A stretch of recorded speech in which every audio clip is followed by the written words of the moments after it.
Assalamualaikum warahmatullahi wabarakatuh. Alhamdulillah wassalatu wassalamu ala Rasulillah wa ala alihi wa sahbihi wa man wala, amma ba'd. Ayyuhal ikhwah wal akhwat, a'azzani wa azzakumullah. Seperti biasa di malam Rabu kita mengkaji pembahasan fikih menggunakan kitab Ad-Durarul Bahiyah fil Masailil Fiqhiyah karya Imam Muhammad bin Ali Asy-Syaukani Al-Yamani rahimahullahu ta'ala. Ya, pada pertemuan sebelumnya kita sudah menyelesaikan Kitabul Ijarah. Ada sinyal? Ada sinyal? Duh. Ya. Kita menyelesaikan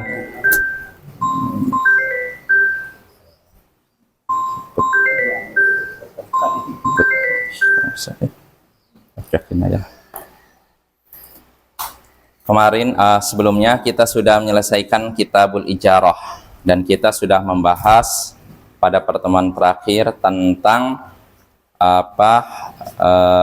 kerusakan yang terjadi tatkala sewa menyewa, ya kan? Ya, tatkala sewa menyewa kita sudah bahas dan kita juga sudah menyebutkan perkataan Syekh Abdurrahman As-Sa'di dalam hal tersebut, ya. Ya, berarti kita masuk saja pembahasan yang berikutnya, ya. Dari masih ada hubungannya dengan Kitabul Ijarah atau beda, ya, sebenarnya beda, yaitu bab baru. Berkata Imam Asy-Syaukani rahimahullah, babul ihya wal iqta, bab tentang menghidupkan dan memberikan sebidang tanah kepada orang tertentu. Bab menghidupkan tanah dan memberikan tanah tertentu kepada orang tertentu. Nah, ini pembahasannya. Bab tentang menghidupkan tanah, maksudnya tanah yang tadinya mati, tidak digarap, tidak disentuh, lalu ditanami, lalu dialirkan air, lalu, nah itu namanya menghidupkan. Lalu iqta, yaitu menentukan tanah tertentu untuk orang tertentu.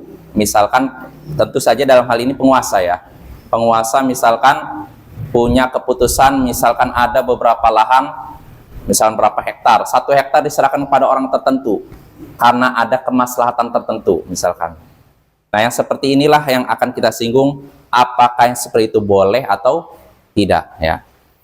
Nah, sekarang kita baca saja keterangan dari Imam Asy-Syaukani rahimahullah, babul ihya wal iqta, bab menghidupkan lahan dan memberikan lahan kepada orang tertentu. Man sabaqa ila ihyai ardin lam yusbaq ilaiha lam yasbiq ilaiha ghairuh fahuwa ahaqqu biha wa takunu milkan lahu wa yajuzu lil imam an yaqta'a an yuqti'a man fi iqta'ihi maslahatun syai'an al ardil maitah awil ma'adin awil miyah. Siapa yang lebih dahulu menghidupkan lahan mati, siapa yang lebih dahulu menghidupkan lahan mati dan tidak didahului oleh seorang pun, maka dia berhak atas tanah tersebut. Siapa yang lebih dahulu menghidupkan lahan mati dan tidak didahului oleh siapapun dalam hal tersebut, maka dia berhak memiliki tanah tersebut. Wa takunu milkan lahu, dan tanah itu pun akhirnya jadi miliknya. Dan boleh bagi imam penguasa untuk menentukan tanah tertentu, tanah yang mati, lahan mati, untuk orang yang dengan diberikan ada maslahat baginya. Atau selain lahan bisa juga pertambangan atau air. Boleh bagi imam untuk menentukan tanah tertentu, pertambangan atau air kepada orang yang dengan diberikan ada maslahat di situ. Jadi di sini yang kita bahas ada dua masalah, Bapak. Pertama, al-ihya, menghidupkan lahan mati. Lalu kedua, menentukan lahan tertentu, lahan tertentu untuk orang tertentu. Soal jelas ya, ada dua masalah yang kita bahas kali ini. Nah, sekarang kita baca saja keterangan Imam Syukani. Nah, tadi kan disebutkan siapa yang lebih dahulu menghidupkan lahan, maka yang tidak didahului oleh seorang pun, maka dia lebih berhak atas tanah tersebut, dan tanah tersebut menjadi milik dia. Insya Allah gambarnya jelas ya. Misalkan ada lahan kosong, sini kosong, tidak ada pemiliknya, tidak disentuh sama sekali. Lalu misalkan saya datang ke tempat tersebut, ini masih rimba misalkan, bukan tanah milik suku tertentu misalkan, anggap kosong. Lalu saya potong misalkan pohonnya, lalu saya gali, lalu digarap lah istilahnya, ditanami tanaman tertentu, lalu berhasil. Nah, maka kalau saya melakukan demikian, saya berhak memiliki tanah tersebut, dan tanah itu jadi milik saya. Jelas apa ya? Kita baca dalilnya. Kenapa bisa seperti itu? Kata Imam Asy-Syukani, amma qaunu man sabaqa ila ihyai ardin lam yusbaq ilaiha yamlikuha fali hadithi Jabir anna nabiyya sallallahu alaihi wasallam qala man ahya ardan maitatan fahiyalah, akhrajahu Ahmad wa Nasa'i wa Tirmidzi wa Ibnu Hibban wa shahhaha. Adapun seseorang yang lebih dahulu menghidupkan lahan mati dan tidak didahului oleh siapapun, dia berhak memilikinya, itu berdasarkan hadis Jabir, bahwasanya Jabir bin Abdillah bahwasanya Nabi SAW bersabda, man ahya arda maitatan fahiyalah, siapa yang menghidupkan tanah mati, lahan mati, maka tanah tersebut menjadi miliknya. Nah, siapa yang menghidupkan lahan mati, maka tanah tersebut jadi miliknya, lahan tersebut jadi miliknya. Nah, ini Bapak ya. Ini dalil pertama yang disebutkan lagi oleh Imam Asy-Syukani dalam suatu riwayat, man ahata ha'itan ala ardin fahiyalah, siapa yang memberikan tembok atau pagar pada suatu tanah, maka tanah tersebut menjadi miliknya. Maksudnya dipagar lalu digarap Bapak ya, maka itu jadi miliknya. Lalu berikutnya hadisnya disebutkan juga oleh Imam Asy-Syukani, diriwayatkan oleh Imam Ahmad, Abu Daud, Tirmidzi, dan dihasankan oleh An-Nasa'i dari hadis Sa'id bin Zaid, Rasulullah SAW sabda, man ahya aradan maitan fahiyalah wa laysa li'irqin zalimin haqqun. Siapa yang menghidupkan lahan mati, tanah mati, maka lahan tersebut jadi miliknya, tanah tersebut jadi miliknya, dan orang yang zalim, tanaman orang zalim tidak memiliki hak sama sekali, dan orang zalim tidak memiliki hak sama sekali atas tanah tersebut. Artinya begini Bapak, kasusnya gini, misalkan saya mendapati di suatu tempat ada lahan yang tidak terurus.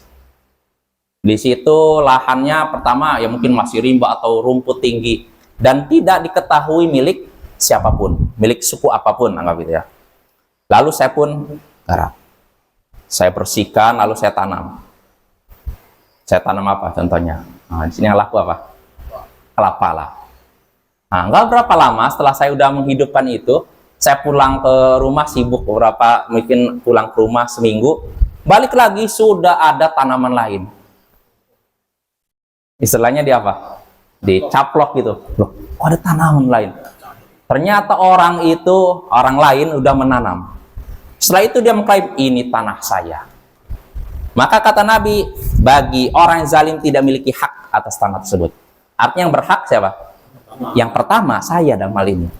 Jadi kalau orang datang kedua, ketiga, nggak punya hak sama sekali. Orang pertama lah yang punya hak atas tanah tersebut. Jadi yang pertama, syarat boleh memiliki lahan mati, lahan kosong itu yang disebutkan dalam hadis itu, kata ulama, pertama kita tahu bahwa tanah itu bukan milik siapapun. Artinya kalau milik siapapun, walaupun kita sudah nanam, udah diairi, bahkan sudah tanamannya berbuah sekalipun, tetap aja nggak bisa kita miliki. Kalau memang ini tanah orang lain, jelas itu tanah orang lain ya. Maka syaratnya harus tanah itu nggak dimiliki oleh siapapun. Ya mungkin kalau di sini sulit kayaknya. Kalau di itu repot kalau di sini. Tapi kalau di Kalimantan mungkin. Itu betul. Nggak ada. Oh, itu tuh. Oh, gitu. Oh, di Nias sana ya? Oh. Ya udah kita pindah. Dapat pahala. Kayak gitu juga. Ya itu. Nah, itu apa ya?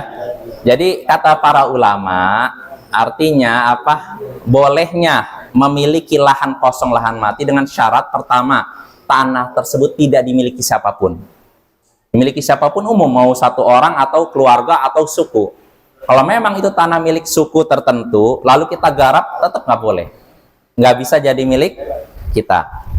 Lalu itu pertama. Lalu syarat kedua yang disebutkan para ulama, tanah tersebut bukan tempat yang jadi istilahnya apa ya? Dibutuhkan oleh kaum muslimin, walaupun tidak dimiliki oleh siapapun, tapi tanahnya dimiliki oleh dibutuhkan kaum muslimin, maka nggak boleh juga kita miliki tanah tersebut. Contohnya, misalkan ada suatu tanah kosong, tapi tanah itu digunakan oleh pemilik ternak, misalkan untuk makan di situ. Orang misalkan yang punya sapi, kambing biasanya ngambil makan di situ. Maka kalau kita datang situ, lalu kita garap, lalu itu, oh ini milik saya, nggak bisa. Jelas apa ya? Jadi syarat pertama bukan milik siapapun, milik orang, milik keluarga, milik suku. Kedua, itu bukan tempat yang dibutuhkan oleh kaum muslimin. Misalkan tempat tadi untuk menggembala hewan, atau tempat untuk buang sampah. Apa? Iya, belantara. Artinya nggak mesti hutan belantara, Pak. Bisa ladang kosong gitu juga bisa. Kalau memang nggak pertama bukan milik siapapun dan tidak dibutuhkan kaum muslimin. Artinya kalau dibutuhkan kaum muslimin sebagai tempat misalkan untuk apa? Untuk menggembalakan hewan atau untuk cari air atau tempat untuk buang sampah, maka tidak boleh kita mengklaim tanah itu milik kita.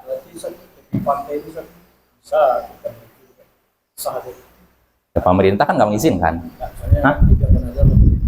Iya, kalau memang iya. Kalau memang kosong ya. Ya cuman masalahnya ada peraturan pemerintah kan katanya nggak bisa di itu kan. Iya betul ya.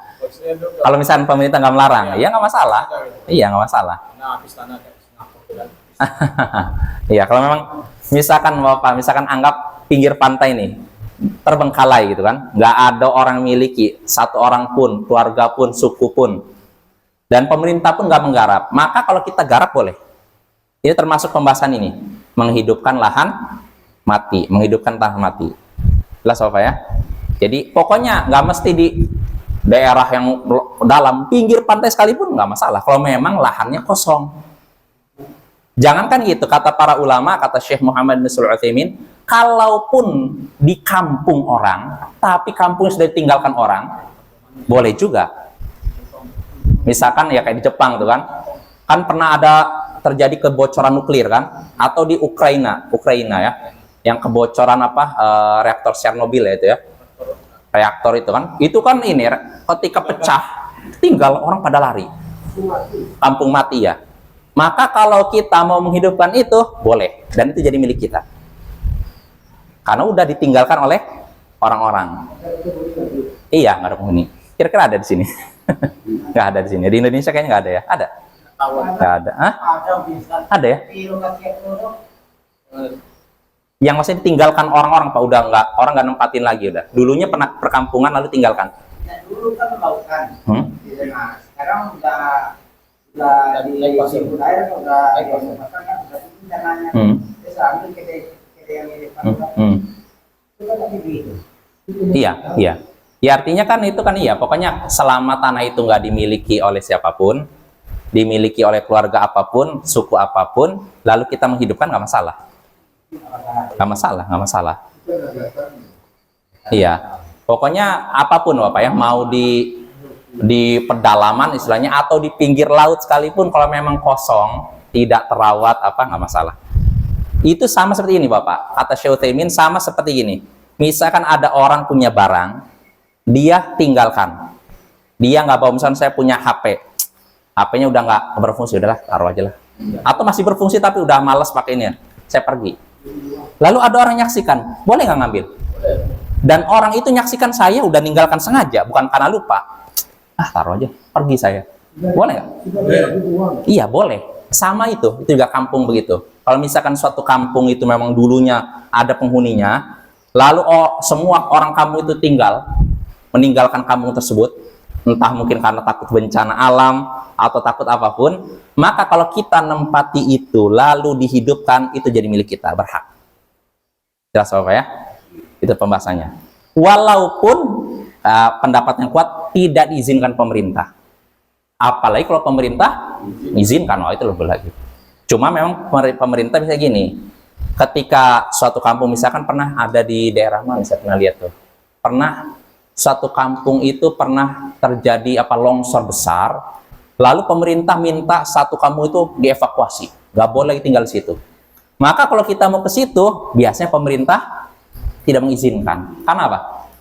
Keselamatan, karena bisa keselamatan kita terancam kan. Pernah saya lihat di Jawa Barat kalau nggak salah. Jadi tanahnya memang jadi bukit terjal sekali. Jadi hampir satu kampung udah kabur semua. Padahal rumahnya bagus Pak. Iya betul. Bukan Jawa Tengah, bukan Jawa Barat, Jawa Tengah. Pernah itu di suatu daerah Kebumen atau mana itu? Bisa jadi. Oh jadi orang udah pergi Pak ya? Nah itu kalau memang kasusnya seperti itu, kalau memang pemerintahnya nggak mengizinkan, artinya karena pertimbangan bahaya gitu, maka jangan. Tapi kalau pemerintah mendiamkan, apalagi mengizinkan, boleh tidak kita garap? Boleh, bahkan itu jadi milik kita. Ya, kasusnya dikiaskan kata Syekh Utsaimin seperti saya punya barang, saya tinggalkan dengan sengaja. Lalu diambil orang. Boleh kan? Boleh. Dan itu tidak dianggap mencuri, ya itulah maksudnya gini, kalau memang itu benar-benar tanah kosong, tidak dimiliki seorang pun atau suatu suku, maka itu boleh kita garap. Kalau memang kosong lalu kita garap, maka kita lebih berhak memiliki tanah tersebut daripada orang setelah kita. Nah, cuman yang jadi masalah kadang yaitu satu tanah misalkan udah kita garap ternyata milik suku lain. Nah, ini nggak bisa, kita nggak bisa mengklaim gitu. Itu udah mau kita garap udah sampai menghasilkan berapa juta, tetapi nggak bisa. Tanah suku ini bagaimana maksudnya? Artinya gimana Pak? Yang di Iya pemerintah. Kalau pemerintah memang mengakui mereka, ini milik mereka udah selesai. Tapi kalau pemerintah nggak mengakui, maka kita artinya lebih berhak kalau memang kita lebih dahulu menggarap. Yaudah. Berarti itu milik pemerintah. Milik apa mereka? orang suku di sini kuat ya. Iya, nggak masalah. Kalau kayak gitu udah berarti kita memang nggak berhak. Intinya kasus ini Pak, kalau misalkan tanahnya benar-benar nggak miliki oleh siapapun, termasuk suku, maka kalau memang lahannya seperti itu kita berhak memiliki lahan tersebut, lalu kita hidupkan, lalu kita miliki, boleh. Tapi kalau udah milik tertentu dan itu diakui pemerintah, kita nggak bisa mengklaim itu milik kita. Kenapa? Dan kita pun mungkin berani. Iya, betul. Nah itu Bapak ya, jadi memang rumit. Kalau kayak gini di negara kita mungkin agak rumit. Kalau di Arab Saudi bisa jadi ya, masih gurun pasir, padang rumput bisa kali ya. Kalau sini agak rumit memang. Sedangkan apa aja kantor koperasi, bangun oleh camat, jual oleh orang itu ke wadah. Diklaim juga. Iya, Oh. karena itu masuk uang negara itu, bikin apa itu fondasi itu dijual. Akhirnya dibayar, dibeli. Jual. Apanya? Jual, santai. Tanah jual. Koperasi yang membuat seperti itu. Oh. Karena wilayah dibandingkan negara. Zaman itu. Oh iya. Memang wilayah. Ya itulah, rumit ya. Rumit itulah. Iya. Ya kita kembali kepada pemerintah lah. Artinya kalau memang pemerintah mengizinkan, silahkan. Tapi kalau tidak mengizinkan, memang milik suku tertentu, berarti kita nggak bisa masuk ke situ. Nah itu Bapak ya. Jadi itu pembahasan pertama. Nah jadi kalau memang kita lebih dahulu menghidupkan suatu lahan yang sudah mati, maka kita lah yang berhak memiliki tanah tersebut dibandingkan selain kita. Orang-orang setelah kita nggak berhak. Kita lah yang lebih berhak. Ini kalau memang kita lebih dahulu. Tapi kalau sudah ada orang dahulu yang mengklaim tanah tersebut dan ada buktinya, maka kita tidak bisa mengklaim tanah tersebut ya. Kecuali sekali lagi kalau memang itu sudah ditinggalkan. Sekali lagi, kayak kampung mati itu, maka boleh kita garap, kita miliki. Kecuali lagi, kalau yang meninggalkan ini ternyata balik lagi meminta lahannya, kita nggak bisa juga berkutik. Jelas apa ya? Karena bisa jadi gitu kan, dalam satu kampung nih, karena ada bencana mereka mengungsi. Setelah berlalu 10 tahun, 20 tahun, ternyata nggak ada lagi bencana. Akhirnya orang-orang dari kampung ini balik lagi ke kampung mereka. Gitu, betul. Jadi kalau kita balik lagi, udah kita olah, udah sampai menghasilkan berapa puluh juta, orang ini balik lagi, udah kita nggak berhak, apa ya? Ya, karena itu memang hak mereka.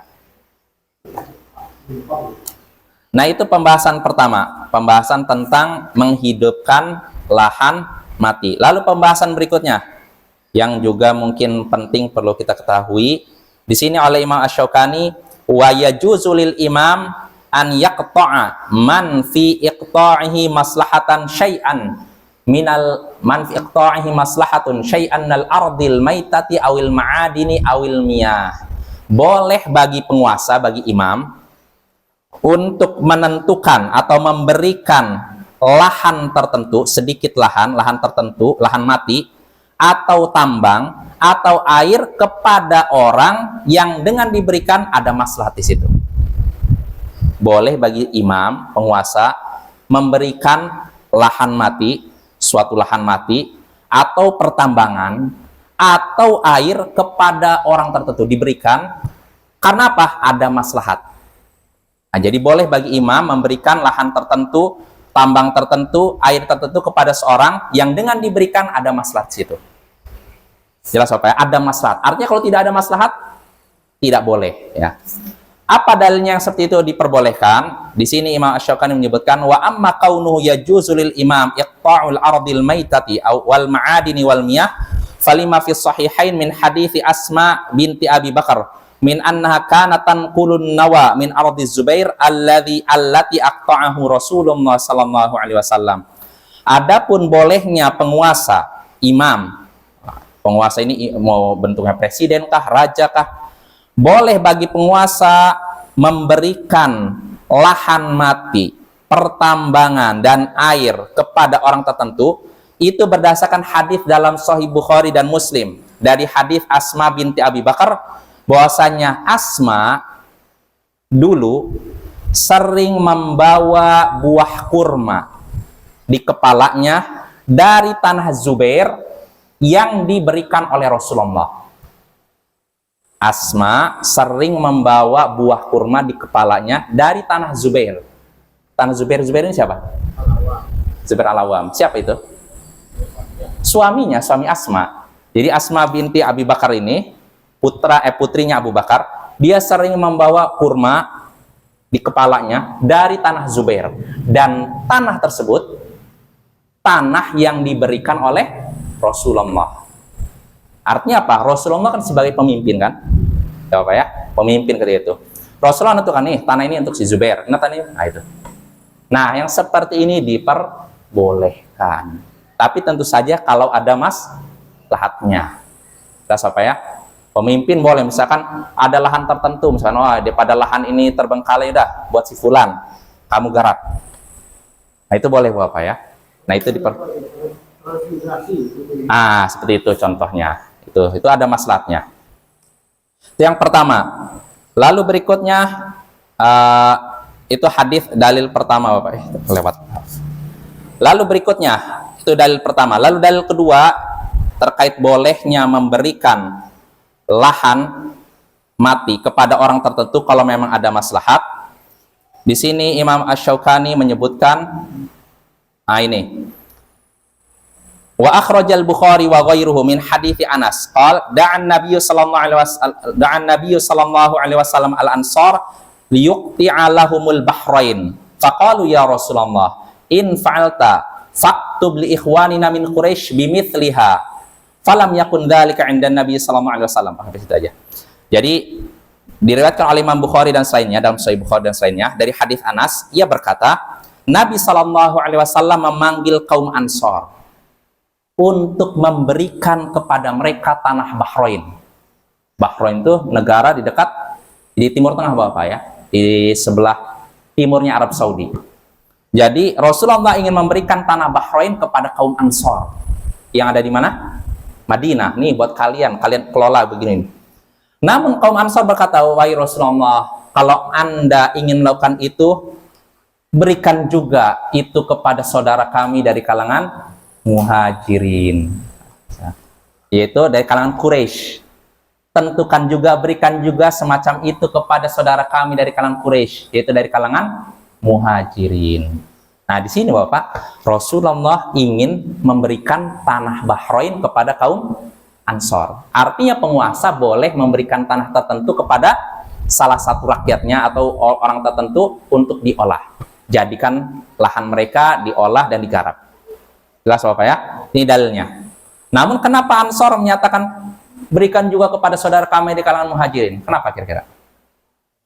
Hah? Menjaga perasaan mereka. Ya, jadi bagaimanapun kita hidup di Madinah kan bukan cuma kaum Ansor kan, ada kaum Muhajirin. Jadi kalau Anda memberikan kepada kami, nanti bagaimana perasaan Muhajirin? Makanya tentukan juga untuk kaum Muhajirin tanah tanah yang Anda tentukan.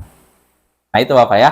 Itu dalil bolehnya pemerintah memberikan lahan tertentu, baik itu berupa tanah atau pertambangan atau air. Pertambangan termasuk Bapak ya. Ini kan yang jadi pembahasan sekarang kan?